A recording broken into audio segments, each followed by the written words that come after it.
I awoke one day with a dream, a video of the Helltaker pancake recipe. It was, however, not an easy dream to achieve. It could cost me my sanity. When pancakes are involved, no price is high enough, I said as I ventured into the kitchen.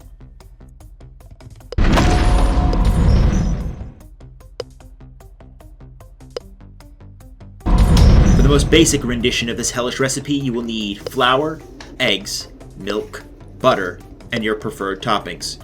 If you want that extra luxury, also use some vanilla extract.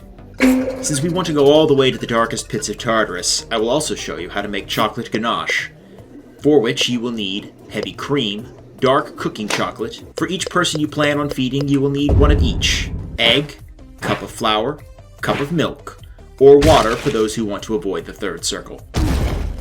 Mix together your milk, eggs, and vanilla extract. Stir thoroughly. Then add your flour and beat until the seventh circle is scared. You want a smooth, thin consistency. Get your pan hot and coat with a small amount of butter or non-stick spray. Just a little is fine, as you will be reapplying every time. Pour out half a cup to get a nice thin layer that coats the bottom of the pan. Cook for 1 minute or until the top has solidified. Flip it. Cook for another 40 seconds. Repeat until all the batter is gone. Now for the filling. You can simply just use chocolate spread, or using the Greek yogurt, brown sugar, and honey, you can make a nice tart filling.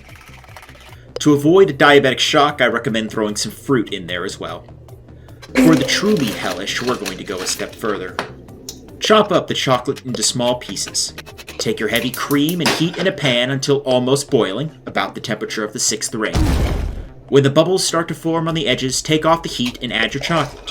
Wait for about a minute, then stir to a smooth consistency and place in a warm area to keep it liquid.